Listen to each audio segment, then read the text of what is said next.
Hello friends, എല്ലാവർക്കും ചെമ്മരി പൂവിൻ്റെ പുതിയൊരു വീഡിയോയിലേക്ക് സ്വാഗതം.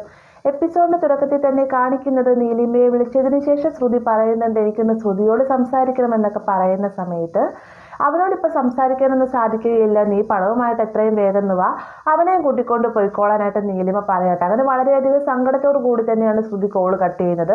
ശ്രുതി കോള് കട്ട് ചെയ്തതിന് ശേഷം ശ്രുതിയോടായിട്ട് മീര പറയുന്നത് നീ സങ്കടപ്പെടുകയൊന്നും വേണ്ട, ആന്റണി തീർച്ചയായിട്ടും ശ്രുതിയെ കണ്ടെത്തിയിരിക്കും, അതല്ല ഇനി ആന്റണിക്ക് കണ്ടെത്തിയാൻ സാധിച്ചില്ല എന്നാണ് നമുക്ക് പോലീസ് മുഖേന കണ്ടെത്താൻ ശ്രമിക്കാം എന്നൊക്കെ പറഞ്ഞ് നമ്മുടെ ശ്രുതിനെ സമാധാനിപ്പിച്ചതിനെ അവിടെ നിന്ന് വിടാണ് കേട്ടോ. ഇതേ സമയം തന്നെ നീലിമ ശ്രുതിയോടായിട്ട് പറയുന്നുണ്ട് നിന്റെ ഭാര്യ പണവുമായിട്ട് വരുമെന്നൊന്നും എനിക്ക് തോന്നുന്നില്ല, നീ എന്തായാലും മരണത്തെ തന്നെ മുന്നിൽ കണ്ട് നിന്നോളൂ എന്ന് പറഞ്ഞിട്ട് ശ്രുതിക്ക് ഒരു താക്കീതും കൊടുത്തിട്ടാണ് നീലിമ അവിടെ നിന്ന് പോകുന്നത്. പിന്നീട് കാണിക്കുന്നത് സച്ചി കാറൊക്കെ വാഷ് ചെയ്തുകൊണ്ടിരിക്കുകയാണ്. രവിയാണെങ്കിൽ പൂന്തോട്ടം നനച്ചുകൊണ്ടിരിക്കുന്നു. അതേസമയം തന്നെ അച്ചമ്മ പത്രം വായിച്ചുകൊണ്ടിരിക്കുകയാണ്. ആ ഒരു സമയത്താണ് അച്ചമ്മ പറയുന്നത് അവൾ ഇത്ര നേരമായി പോയിട്ട് ഇതുവരെ കണ്ടില്ലല്ലോ എന്ന് ചോദിക്കുന്ന നേരത്ത് എന്തായാലും അവൾ വരുമായിരിക്കുമെന്ന് രവി പറയുന്നുണ്ട്. എന്നിരുന്നാലും സച്ചി പറയണം എന്തോ ഒരു കാര്യത്തിന് വേണ്ടി പോയാൽ അവൾ മുങ്ങി തന്നെയാണെന്നുള്ള കാര്യം ഉറപ്പാണ് എന്നൊക്കെ പറഞ്ഞുകൊണ്ട് എരുതിയിലേക്ക് എണ്ണ ഒഴിച്ചുകൊണ്ടിരിക്കണം. ആ ഒരു നേരത്തെ തന്നെയാണ് ശ്രുതി അങ്ങോട്ടേക്ക് വരുന്നത്. ശ്രുതിനെ കാണുമ്പോൾ തന്നെ അച്ചമ്മ പറയുന്നുണ്ട് ദേ വരുന്നുണ്ടല്ലോ എന്ന് പറയുമ്പോഴത്തേക്കും അച്ചമ്മ കാര്യമായിട്ട് തന്നെ ചോദിക്കണം എവിടെ പോയതാണെന്ന് ചോദിച്ചറിയണം എന്നൊക്കെ സച്ചി അച്ചമ്മയോട് പറയുന്നുണ്ട്. അങ്ങനെ ശ്രുതി വരുന്ന സമയത്ത് തന്നെ അച്ചമ്മ ചോദിക്കുന്നുണ്ട് നീ ഇത്രയും നേരം എവിടെയായിരുന്നു, രവി വിളിച്ചിട്ട് എൻ്റെ ഫോൺ എടുക്കാഞ്ഞത് എന്ന് ചോദിക്കുന്ന നേരത്ത് അച്ചമ്മ ഫോൺ സൈലന്റ് ആയിരുന്നു, അങ്കിൾ വിളിച്ചത് ഞാൻ കേട്ടില്ല, അതിനിടയിൽ തന്നെ പാർലറിൽ നിന്ന് കോള് വന്നു, അതുകൊണ്ട് തന്നെ അത്യാവശ്യമായിട്ട് അങ്ങോട്ടേക്ക് പോകേണ്ടി വന്നു, അതാണ് വൈകിയത് എന്നൊക്കെ ശ്രുതി പറയുന്ന നേരത്ത് അച്ഛൻ വിളിച്ചപ്പോൾ കേട്ടില്ല, പാർലറിൽ നിന്ന് വിളിച്ചപ്പോൾ കേട്ടു, ഇതെന്ത് മരമായമെന്ന് നമ്മുടെ സച്ചി ചോദിക്കുന്ന നേരത്ത് അങ്ങനെയല്ല, അങ്കിൾ വിളിച്ച സമയത്ത് ഫോൺ സൈലന്റ് ആയിരുന്നു, പിന്നീട് ഞാൻ ഫോൺ സൈലന്റിൽ നിന്ന് മാറ്റിയതിന് ശേഷമാണ് പാർലറിൽ നിന്ന് വിളി വന്നത്, അവിടുത്തെ വാടക കൂട്ടമെന്ന് പറഞ്ഞുകൊണ്ട് ഓണർ വന്നിരുന്നു, അവർ അവിടെ വന്ന് പ്രശ്നം ഉണ്ടാക്കിയതുകൊണ്ട് സ്റ്റാഫ് എന്നെ വിളിച്ചതാണ് എന്നൊക്കെ ശ്രുതി പറയുന്ന നേരത്ത് അച്ഛമ്മ ഇതെല്ലാം കേട്ട് വിശ്വസിക്കുന്നുണ്ടോ എന്ന് സച്ചി ചോദിക്കുന്നുണ്ട്. പെട്ടെന്ന് ശ്രുതി പറയാൻ നീ ഒന്നും വിശ്വസിക്കൊന്നും വേണ്ട, പക്ഷേ ഞാൻ പാർലറിലേക്ക് പോയതായിരുന്നു, നിങ്ങളിവിടെ വെയിറ്റ് ചെയ്ത് ഞാൻ കറി ഉണ്ടാക്കി വേഗം തരാമെന്ന് ശ്രുതി പറയുന്ന നേരത്ത് നീ ഒന്നും ഉണ്ടാക്കേണ്ടതില്ല, എല്ലാം ഞങ്ങൾ ഇവിടെ തന്നെ ഉണ്ടാക്കിയിട്ടുണ്ടെന്ന് അച്ഛമ്മ പറയണം. മാത്രമല്ല ഇതിലെ തന്നെ ശ്രുതിയോടായിട്ട് ശ്രുതി എവിടെ പോയിന്ന് തിരക്കുന്നുണ്ട്, ശ്രുതി ഷോറൂമിൽ പോയതാണെന്ന് ശ്രുതി കള്ളം പറയുന്നുണ്ട്. എന്നാൽ അച്ഛമ്മ പറയുകയാണ് ഇന്ന് ഷോറൂം അവധിയുള്ള, പിന്നെ അവൻ എവിടെ പോയതാ, നിങ്ങളുടെ ഇടയിൽ കള്ളം പറഞ്ഞ് ഇറങ്ങിയതാണെന്ന് അറിയാവുന്നത് കൊണ്ട് തന്നെയാണ് നിന്നെ ഞാനിവിടെ പിടിച്ചു നിർത്തിയത് എന്നൊക്കെ അച്ഛമ്മ പറയുന്ന കേൾക്കുമ്പോഴത്തേ ശ്രുതി ഒന്ന് പരുങ്ങുന്നു കേട്ടോ. അപ്പൊ ഈ ഒരു സമയം തന്നെ സച്ചി ശ്രുതിയെ കൊള്ളിച്ചുകൊണ്ട് സംസാരിക്കുമ്പോഴത്തേക്കും സച്ചിക്കുള്ള മറുപടിയും കൊടുത്തിട്ടാണ് ശ്രുതി അകത്തേക്ക് കയറി പോകുന്നത്. ശ്രുതി പോയതിന്റെ തൊട്ട് പിന്നാലെ തന്നെ സച്ചി അച്ഛമ്മയോട്ട് പറയുന്നുണ്ട് അച്ഛമ്മേ എന്തൊക്കെയോ കള്ളത്തരങ്ങൾ മണക്കുന്നുണ്ട്, സാധാരണ പാർലറുടെ അടുത്ത് ഇങ്ങനെയൊന്നുമല്ല, അവൾ എന്തൊക്കെയോ മറച്ചു വെക്കുന്നുണ്ടെന്നൊക്കെ പറയുന്നത് നീ ഇങ്ങനെ ഏതൊരു ജോലിയൊന്നും ഏറ്റെടുക്കേണ്ടയില്ല എന്ന് രവി പറയുന്നുണ്ട്. എന്നിരുന്നാൽ അച്ഛമ്മ അവളോട് കൃത്യമായി തന്നെ ചോദിച്ച കാര്യങ്ങൾ മനസ്സിലാക്കാൻ സാധിക്കുമെന്നൊക്കെ സച്ചി പറയുമ്പോഴത്തേക്കും നീ മിണ്ടാതിരുന്നോളാം, നീ നിന്റെ കാര്യം നോക്കുക എന്ന് പറഞ്ഞിട്ട് അച്ഛമ്മ സച്ചിയുടെ വായടപ്പിക്കാണ്ടോ. ഇതേ സമയം തന്നെ ആന്റണി പലയിടങ്ങളിൽ വിളിച്ച് അന്വേഷിച്ചിട്ട് കുറിച്ച് വിവരങ്ങളൊന്നും അറിയുന്നില്ല കേട്ടോ. പെട്ടെന്ന് തന്നെ ആന്റണിയെ കൂട്ടാളി ചോദിക്കുന്നതിന് എന്ത് പറ്റി ആന്റണിയേട്ടൻ കുറേ നേരമായാലും കോള് വിളിച്ചു തുടങ്ങിയിട്ടെന്നൊക്കെ പറയുന്ന നേരത്ത് ശ്രുതിയെക്കുറിച്ച് അന്വേഷിക്കേണ്ട ഒരു ജീവന്റെ കാര്യമല്ലേ എന്ന് പറയുമ്പോഴത്തേക്കും ആന്റണിയേട്ടൻ ഇങ്ങനെയൊക്കെ സംസാരിക്കും, നമുക്കൊരു കാര്യം ചെയ്യാം, ഈ ഒരു വിവരം സച്ചിയോട് പറയാം, സച്ചി മുഖേന കണ്ടെത്താം. നേരത്തെ നവീൻ ദാസിനൊക്കെ കൊടുത്ത നേരത്തെ നമ്മൾ ചെയ്താണെന്ന് പറഞ്ഞുകൊണ്ട് ആ ഒരു വീഡിയോ എടുത്ത് ശ്രുതിക്ക് അയച്ചു കൊടുത്തില്ല. എന്നാൽ പാവം പൊട്ടിയായിട്ടുള്ള അവൾ അതെല്ലാം വിശ്വസിച്ചു. അതേ രീതിയിൽ തന്നെ സച്ചിയെ നിർത്തിക്കൊണ്ട് തന്നെ നമുക്ക് ശ്രുതിനെ കണ്ടെത്താൻ ശ്രമിക്കാം എന്നൊക്കെ ഈ ഗുണ്ട പറയുന്ന നേരത്ത് ആന്റണി എഴുന്നേറ്റ് വന്ന ശേഷം അവന്റെ ചെകിട നോക്കിന്ന് കൊടുത്തിട്ട് പറയാം നീ എന്ത് മണ്ടത്തരമാടെ വിളിച്ച് പറയുന്നത്, വീട്ടിലാരും തന്നെ അറിയുന്ന ശ്രുതി പറഞ്ഞതല്ലേ, പിന്നെ നീ ഞാൻ വാ തുറക്കാൻ നിൽക്കുന്നത് എന്നൊക്കെ പറയുമ്പോഴത്തേക്കും ആന്റണിയേട്ട ഞാൻ ആ ഒരു കാര്യം മറന്നുപോയി, ഇനി ആന്റണിയേട്ടൻ എന്ത് ചെയ്യാൻ കാര്യങ്ങൾ ചോദിക്കുമ്പോഴത്തേക്കും ശ്രുതിയുടെ വണ്ടി നമ്പർ നമുക്കറിയില്ല, ഏകദേശം വണ്ടിയുടെ ബാക്കിലുള്ള സ്റ്റിക്കറിന്റെ കാര്യം പറഞ്ഞു, അത് മാത്രമല്ല വണ്ടി പോയ റൂട്ടും ഏകദേശം അറിയാം, അതുകൊണ്ട് തന്നെ നമ്മൾ പോയ റൂട്ടിലേക്കുള്ള CCTV ക്യാമറ പരിശോധിച്ചതിന് ശേഷം ഏകദേശം ആളെ കണ്ടെത്താൻ സാധിക്കുമെന്നൊക്കെ പറയുമ്പോഴത്തേക്കും ആന്റണിയുടെ ഒരു ബുദ്ധി, ആന്റണിയുടെ PSC ടെസ്റ്റിൽ സർക്കാർ ജോലി മേടിക്കാൻ പാടില്ലായിരുന്നു എന്ന് പറയുമ്പോഴത്തേക്കും ആന്റണി ഗുണ്ടയെ സുരൂക്ഷമായി നോക്കിയതിന് ശേഷം പറയും നിന്നോട് വായടയ്ക്കാനാ പറയും, നീ എൻ്റെ കൂടെ വായി എന്നും പറഞ്ഞുകൊണ്ട് ഇദ്ദേഹത്തെ കൂട്ടിക്കൊണ്ട് ആന്റണി പോവുകയാണ്. ഇതേ സമയം തന്നെ ഡൈനിങ് റൂമിലേക്ക് വന്നതിന് ശേഷം ശ്രീകാന്ത് രേവതി അടുത്ത് എല്ലാവർക്കുള്ള ഭക്ഷണം റെഡിയായോ എന്ന് ചോദിക്കുന്ന നേരത്ത് ശരി രേവതി അടുത്തില്ല ശ്രുതി അടുത്ത് എല്ലാവർക്കുള്ള ഭക്ഷണം റെഡിയായോ എന്ന് വീണ്ടും ചോദിക്കുന്നുണ്ട്. ഈ ഒരു സമയത്ത് രവി പറയുന്നുണ്ട് അങ്ങനെ ചോദിക്കുക എന്ന് പറയുമ്പോഴത്തേക്കും ശ്രുതി എല്ലാവർക്കുള്ള ഭക്ഷണവുമായിട്ട് വരട്ടെ. ഈ ഒരു നേരം തന്നെ അച്ഛമ്മയും അതുപോലെ ശ്രുതി രേവതിയും സച്ചിയും എല്ലാം തന്നെ അങ്ങോട്ടേക്ക് വരുന്നുണ്ട്.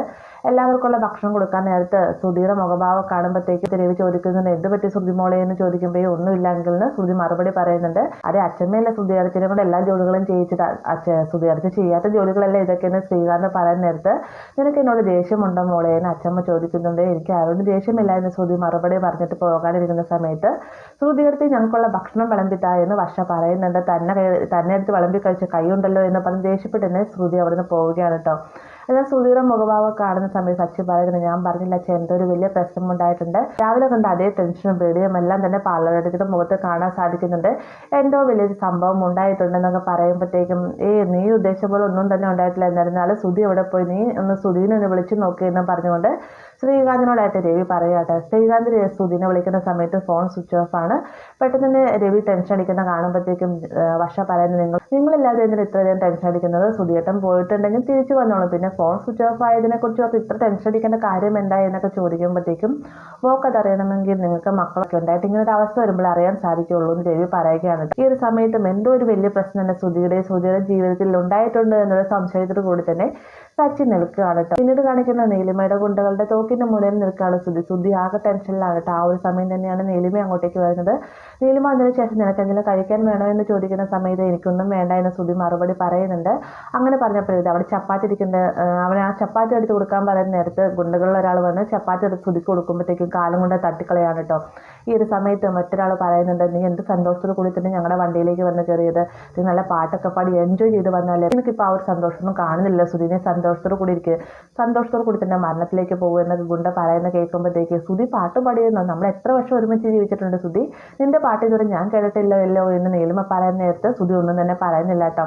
അങ്ങനെ അവസാനം ശ്രുതിനെ കൊണ്ട് ഭീഷണിപ്പെടുത്തി തന്നെ നീലിമ പാട്ട് പാടുകയാണ്. വളരെയധികം സങ്കടത്തോടും കരഞ്ഞുകൊണ്ടും തന്നെയാണ് ശ്രുതി പാട്ട് പാടുന്നത്. ഇതെല്ലാം കേട്ട് വളരെയധികം ആസ്വദിച്ച് നിൽക്കുകയാണ് നീലിമ. ഇതേ സമയം തന്നെ ആന്റണി പലയിടങ്ങളിൽ അന്വേഷിച്ചിട്ട് ശ്രുതിയുടെ ശ്രുതിയെക്കുറിച്ച് യാതൊരു വിവരം തന്നെ കിട്ടുകയില്ല. ആ ഒരു സമയത്താണ് ശ്രുതി അങ്ങോട്ടേക്ക് വിളിക്കുന്നത്. ശ്രുതി വിളിച്ചതിന് ശേഷം എന്തായി എന്ന് ചോദിക്കുമ്പോഴത്തേക്കും വണ്ടി പോയ റൂട്ടുകളും എല്ലാം തന്നെ കൃത്യമായി മനസ്സിലാക്കിയിട്ട്, പക്ഷേ ശ്രുതിനെ ഇതുവരെ കണ്ടെത്താൻ സാധിച്ചില്ല. പിന്നെ മറ്റൊരു കാര്യം എന്ന് പറഞ്ഞു കഴിഞ്ഞാൽ ഈ 1 കിലോമീറ്റർ ഉള്ളിൽ തന്നെയാണ് ശ്രുതി ഉള്ളത്. നീലിമ വിളിച്ച ഫോൺ നമ്പറൊക്കെ വെച്ച് ട്രേസ് ചെയ്യാൻ സാധിക്കുകയാണെങ്കിൽ ശ്രുതിനെ നമുക്ക് കണ്ടെത്താൻ സാധിക്കും. പക്ഷേ ഇത് പോലീസ് സ്റ്റേഷനിൽ പരാതി നൽകിയാലേ പറ്റുകയുള്ളൂ എന്ന് ആന്റണി പറയുമ്പോഴത്തേക്കും കുറച്ച് നേരമായിട്ട് വെയിറ്റ് ചെയ്ത് നോക്കാം, എന്നിട്ടൊന്നും പറ്റിയില്ല എന്നാണെങ്കിൽ നമുക്ക് പോലീസ് സ്റ്റേഷൻ കംപ്ലൈൻറ്റ് ചെയ്യാം, എനിക്ക് എല്ലാത്തിലും വലുത് ശ്രുതി തന്നെയാണെന്ന് ശ്രുതി പറയുകയാണ്. അങ്ങനെ വളരെ സങ്കടത്തോടെ തന്നെയാണ് ശ്രുതി കോള് കട്ട് ചെയ്യുന്നത്. അതിനുശേഷം കാണിക്കുന്നത് വർഷ രേവതിയുടെ മുടി ചീവി കൊടുത്തുകൊണ്ടിരിക്കുന്ന സമയത്ത് വർഷ രേവതിനെ പറ്റി ഒരുപാട് കാര്യങ്ങൾ മനസ്സ് തുറന്ന് സംസാരിക്കാൻ എനിക്ക് രേവതിശ്വർ ഒരുപാട് നേരം അടുത്ത് വന്നിരിക്കണമെന്ന് രേവതി ചേച്ചി ശുശ്രൂഷിക്കണമെന്നൊക്കെ ആഗ്രഹമുണ്ട്. പക്ഷേ എൻ്റെ ജോലി അതിന് സമ്മതിക്കുന്നില്ല എന്നൊക്കെ പറയുമ്പോഴത്തേക്ക് എല്ലാ ജോലിക്കും അതിൻ്റെതായ ഓരോ പ്രശ്നങ്ങളുണ്ട് വർഷ, നീ നിന്റെ ജോലി കളയാതെ നല്ല രീതിയിൽ തന്നെ മുന്നോട്ട് കൊണ്ടുപോകാൻ നോക്കുക എന്നൊക്കെ രേവതി പറയട്ടെ. ഇപ്പോൾ ഇവരൊന്നിങ്ങനെ സംസാരിക്കുന്നത് കേൾക്കുമ്പോഴത്തേക്ക് സച്ചിക്ക് ഭയങ്കര സന്തോഷമാകുന്നുണ്ട്. സച്ചി വേഗം തന്നെ എന്താ അവിടെ എന്ന് ചോദിച്ചിട്ട് വരുന്നുണ്ടോ, നിങ്ങളവിടെ മാറിയെന്ന് കേൾക്കുകയായിരുന്നല്ലേ എന്ന് രേവതി ചോദിക്കുന്ന നേരത്ത്, അല്ല എന്നെപ്പറ്റി എന്തെങ്കിലും കുറ്റം പറയുന്നുണ്ടെന്ന് എനിക്ക് അറിയണമല്ലോ എന്ന് സച്ചി മറുപടി പറയുന്നുണ്ട്. എല്ലാ ആണുങ്ങളുടെയും പ്രശ്നം ഇത് തന്നെയാണ്, ഞങ്ങൾ ഭാര്യമാരെന്തെങ്കിലും സംസാരിച്ചുകൊണ്ടിരുന്നാൽ അത് കുറ്റം പറയുകയാണെന്ന് വിചാരിച്ചിരിക്കും, അത് നിങ്ങൾക്ക് എന്താ കുറ്റമുണ്ടായിട്ടല്ലേ എന്ന് വർഷ ചോദിക്കുന്ന നേരത്ത്, പറഞ്ഞ് ജയിക്കാറത് ഞാനൊന്നും ഇല്ലേ എന്ന് സച്ചി മറുപടി പറയുന്നുണ്ട്. എന്നാൽ രേവതി ചേച്ചി നിങ്ങളിവിടെ വർത്തമാനം പറഞ്ഞിരിക്കും, ഞാൻ പോവുകയാണെന്ന് പറഞ്ഞിട്ട് വർഷ അവിടെ നിന്ന് പോവാണ്ട്. വർഷ പോയി കഴിയുമ്പോഴത്തേക്കും വർഷയെക്കുറിച്ച് ഒരു വളരെയധികം സന്തോഷത്തോട് തന്നെ നമ്മൾ സച്ചി സംസാരിക്കുകയാണ്. ഇത് കേൾക്കുമ്പോൾ തന്നെ രേവതി പറയുന്നത്, ഞാൻ വർഷയുടെ ശ്രീകാന്തിനെ കല്യാണം നടത്തി കൊടുത്തെന്നും പറഞ്ഞ സച്ചിനെ എന്തൊക്കെ പ്രശ്നങ്ങൾ ഉണ്ടാക്കിയെന്ന് ഓർക്കുന്നുണ്ടോ എന്ന് ചോദിക്കുമ്പോഴത്തേക്കും സച്ചി ഒരു നിമിഷം പിന്നോട്ട് ചിന്തിക്കുകയാണ് കേട്ടോ. ആ ഒരു നേരത്തെ രേവതി പറയുന്നുണ്ട്, ഇപ്പൊ എന്നെ തീരുമാനം ശരിയാണെന്ന് സച്ചിന് തോന്നുന്നുണ്ടോ എന്ന് ചോദിക്കുമ്പോൾ, അങ്ങനെ ചോദിച്ചു കഴിഞ്ഞാൽ തീർച്ചയായിട്ടും തോന്നുന്നുണ്ട്, വർഷ നിനക്കൊരു കൂടപ്പിറപ്പിനെ പോലെ തന്നെയാണെന്ന് സച്ചി പറയുന്ന നേരത്ത് വർഷ കൂടപ്പിറപ്പിനെ പോലെ തന്നെയാണെന്നല്ല, വർഷ കൂടപ്പിറപ്പ് തന്നെയാണ്, ഒരു എന്നെ മാത്രം കൂടപ്പിറപ്പല്ല സച്ചിയുടെ കൂടപ്പിറപ്പാണ് അവൾ എന്നൊക്കെ രേവതി പറയുന്നത്. അങ്ങനെ ഇവർ സംസാരിച്ചതിന് ശേഷം ഇനി നമുക്ക് കടക്കണ്ടേ, നമുക്ക് കടക്കാൻ പോകാം എന്നും പറഞ്ഞുകൊണ്ട് രേവതിയും കൂട്ടിക്കൊണ്ട് സച്ചി വളരെയധികം സന്തോഷത്തോടു കൂടി തന്നെ അകത്തേക്ക് കയറി പോകുന്ന ഭാഗത്തോടെയാണ് ഇന്നത്തെ എപ്പിസോഡ് അവസാനിക്കുന്നത്. വീഡിയോ ഇഷ്ടമായെങ്കിൽ ലൈക്ക് ചെയ്യാനും കൂടെ ചാനൽ സബ്സ്ക്രൈബ് ചെയ്യാനും മറക്കരുത്.